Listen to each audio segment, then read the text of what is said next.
Hello mga ka-people, may kasabihan nga na dinners like this are the moments we'll always remember.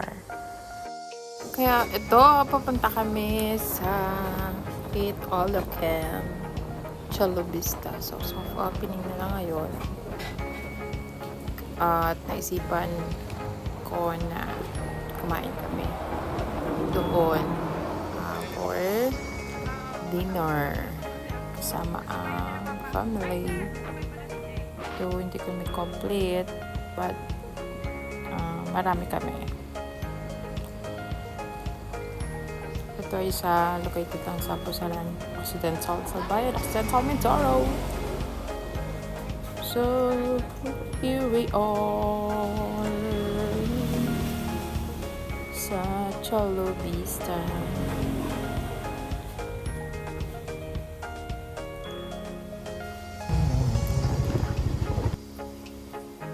Ito sana yung unang table namin. Kasi nagpalipat ako. Gusto ko yung medyo dun sa likod. Kaso yung ending, dyan kami napunta. Harapan pa din. Ito sa view na to, ang ganda. Sulit talaga pag early bird ka. Dami kaming pictures.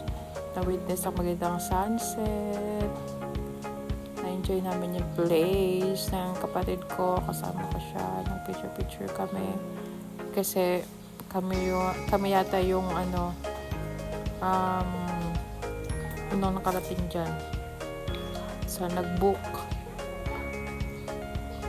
Kaya for the ikot, kami mga person nag-picture. O, diba? Perfect view dito.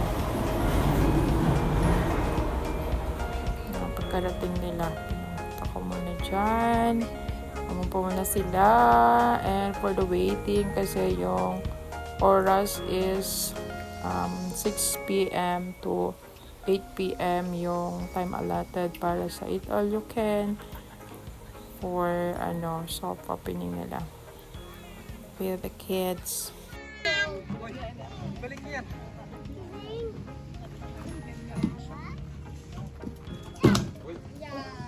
Huwag ibagsak. Ay, nandiyan na pala yung isang laki. Uy, balik niya na. Oo. Go. Yan na. Yan na ang makukulit. Yung tatlo na, yung tatlo na.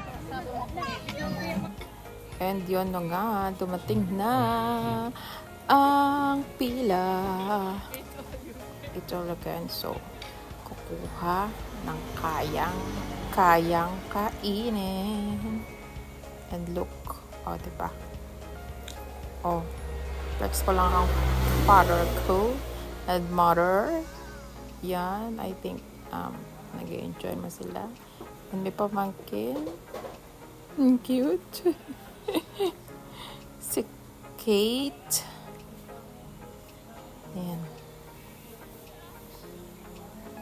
Hindi na kami nakabalik kasi yung isang pinggan is okay na. Okay na. As in, busog na. Hindi pwede pang sabak sa mga inasal to. Ilang kanin lang ang kayang kainin. Yan. Flexing this. Ang ganda ng area nila para mag-picture.